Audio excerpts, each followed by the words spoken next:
Good wishes, dear children. How are you? I hope you all are in best of your spirits and enjoying your learning sessions with me, your economics teacher, Navneet Kaur.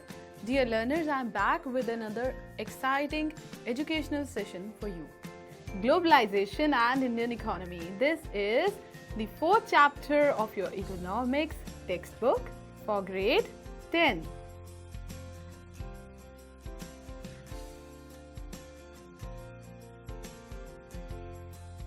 Children, in this session, what are we going to learn? We are going to talk about what globalization is. Secondly, we'll talk about what is understood by international business. What is investment and foreign investment? What do we mean by multinational companies? Also, we'll talk about the role of the multinational companies in globalization. Children, what are the factors that influence globalization? And also, in the last phases of this chapter, I shall try to communicate with you about the effects of globalization in our country, India. So, I hope you all are set for this fun learning session. Let's try to understand some important concepts and the terms that we need to understand before we go with the chapter Globalization and Indian Economy. So my dear children, the first term I would like to discuss is the word globalization itself, the term globalization. What is meant by this term? Dear learners, you must have seen a globe, right? Globe depicts the continents and the countries, the oceans, the rivers and the seas on the earth, right? Children, the word globalization has been derived from the word globe. So, globalization is the global concept of how the services, materials, technologies are traveling across the globe, and the process is understood as globalization.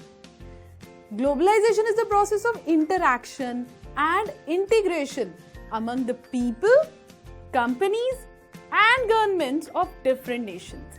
A process driven by international trade and investment and aided by the information technology.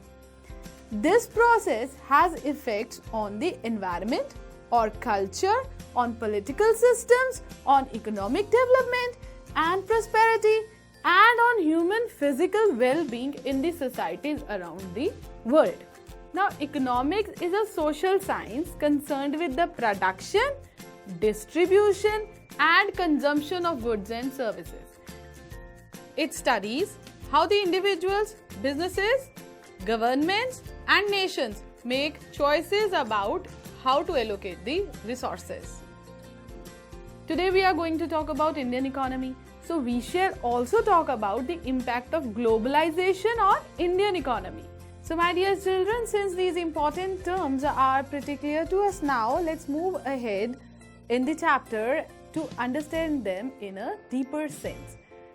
Dear learners, when you go to the market, you see so many companies selling mobiles. There are, in fact, countless numbers of mobile companies in the market. You can really go on counting, think about the brands that you know about the mobiles. So, there are so many mobiles in the market. So, dear children, you also see so many cars on road. Do you notice them? They belong to various companies, right? And they have various different features. They have different appearances, different colors, and different prices as well. So, we can see many cars, mobiles and other products, goods and services always around us in various forms. We see brands and brand tags around us always. What does this mean? Yes, this means that today's market culture is consumer-oriented. Dear children, a consumer is the one who enjoys and utilizes the final products and services. He purchases these goods and services and relishes the final product or the final nectar. All he requires is money to buy all these products and services.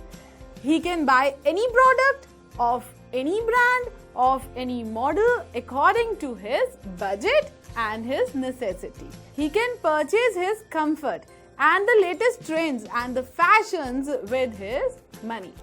He can enjoy as many products he wants to buy. So the point is that markets today are changed and new. They are more modern.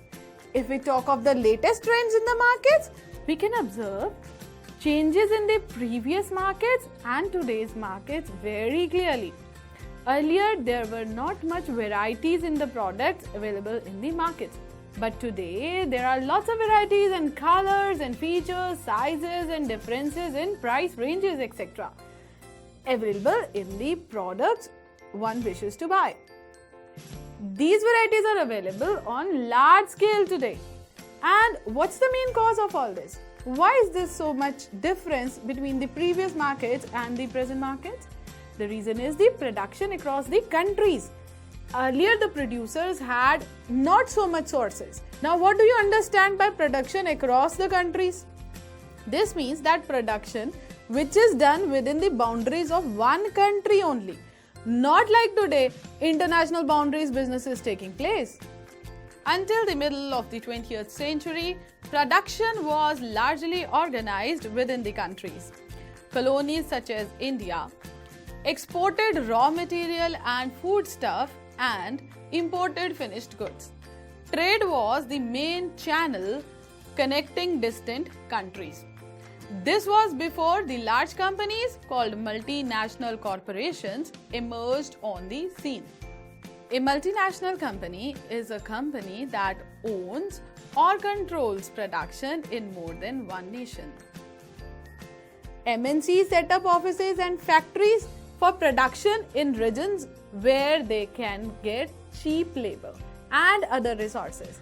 This is done so that the cost of production is low and MNCs can earn greater profits. Now you must be thinking, what are these multinational corporations? In the beginning of the chapter also, I told you that we shall be discussing about multinational corporations. So dear learners, multinational companies are those corporations that own or control production of goods and services in at least one country other than their own home country.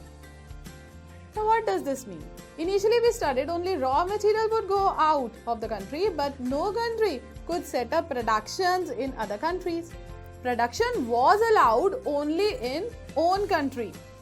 But with the arrival of MNCs, wider scope for international production has been observed. It was now possible to set up production houses in other countries as well. Now, let's try to understand spreading of production by an MNC. A large MNC producing industrial equipment designs its products in research centers in United States and then has the components manufactured in China. These are shipped to Mexico and Eastern Europe, where products are assembled and finished products are sold all over the world. Meanwhile, the company's customer care is carried out through call centers located in India.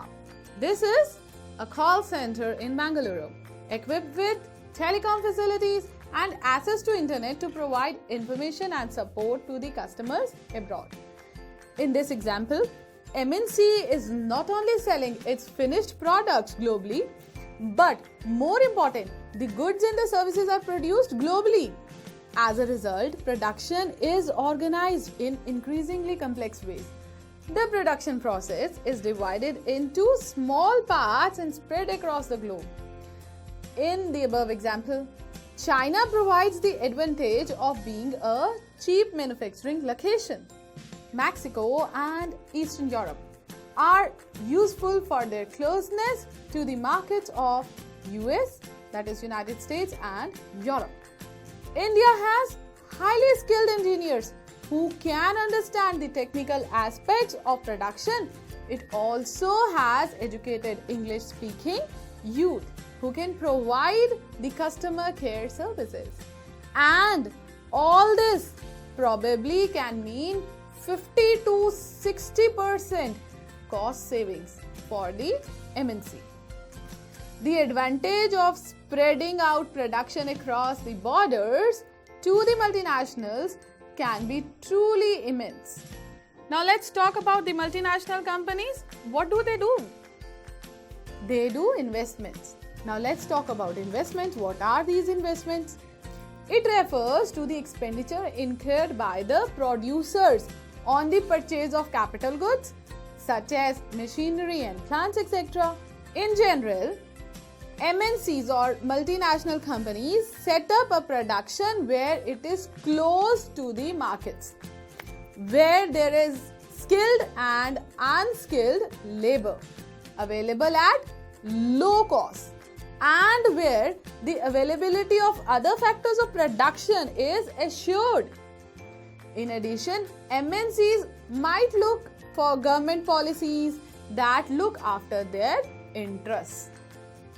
But the most common route for MNC investments is to buy up local companies and then to expand production. MNCs with huge wealth can quite easily do so. To take an example, Cargill Foods, a very large American MNC, has bought over smaller Indian companies such as Parakh Foods. Parakh Foods had built large marketing network in various parts of India where its brand was well reputed. Also, Parakh Foods had 4 oil refineries whose control has now shifted to the Cargill. Cargill is now the largest producer of edible oil in India, with a capacity to make 5 million pouches daily. In fact, many of the top MNCs have wealth exceeding the entire budget of the developing country governments. With such enormous wealth, imagine the power and influence of these MNCs.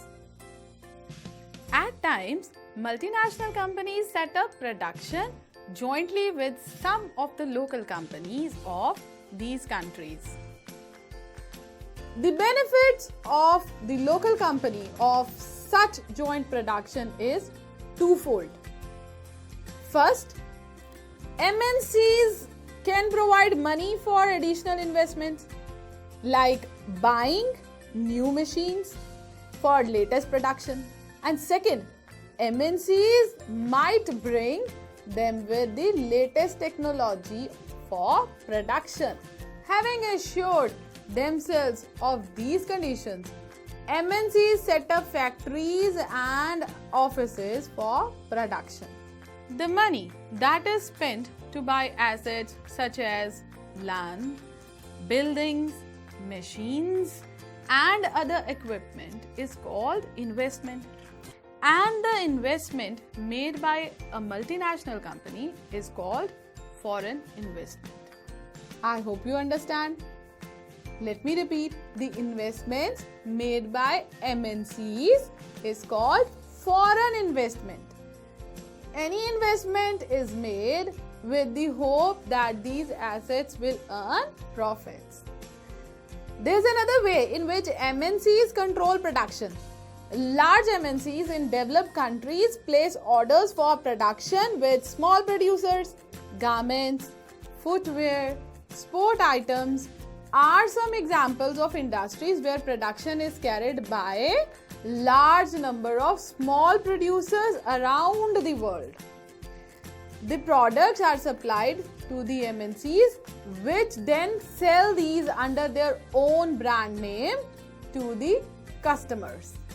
The large number of multinational companies have tremendous power to determine price, quality, delivery, and labor conditions for these distant producers. Now let's talk about foreign trade and the integration of markets. For a long time, foreign trade has been the main channel connecting countries. In history, you might have read about trade routes connecting India and South Asia to the markets both in East and the West, and excessive trade that took place along these routes.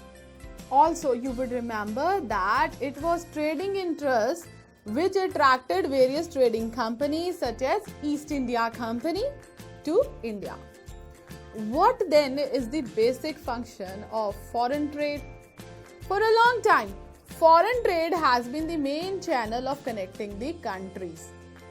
In the history, you would have read about trade routes connecting India and South Asia to the markets of East and West, and extensive trade that took along these routes. Also, you would have remembered that it was trading interests which attracted various trading companies such as East India Company to India. In general, with the opening of trade, goods travel from one market to another. Choice of goods in the market rises. Prices of similar goods in two markets tend to become equal. And producers in the same countries now closely compete against each other, even though they are separated by thousands of miles. Foreign trade thus results in connecting markets or integrating the markets in different countries. Let us see the effect of foreign trade through the example of Chinese toy. Chinese manufacturers learn of an opportunity to export toys to India, where toys are sold at high price. They started exporting plastic toys to India. Buyers in India now have the option of choosing between Indian and the Chinese toys. Because of the cheaper prices and new designs, Chinese toys have become more popular in Indian markets. Within a year, 70 to 80% of the toy shops have replaced Indian toys with the Chinese toys. Toys are now cheaper in Indian markets than earlier. Let us see the effect of foreign trade through the example of Chinese toys in the Indian markets. What is happening here? As a result of trade, Chinese toys come into the Indian markets. In the competition between Indian and Chinese toys prove better. Indian buyers have greater choice of toys and at lower prices. For the Chinese toy markets, this provides the opportunity to expand business. The opposite is true for Indian toy makers. They face losses as their toys are selling at low prices, much less. My dear learners, now I think you have an idea of globalization. You can also talk to your friends about international business. You have also understood about investment and international investment, and you also have an idea of multinational companies. Now you can talk about multinational companies to your families, to your friends and your parents as well. Dear learners, with this I would like to take your leave. Stay connected, keep waiting for the second part of this chapter.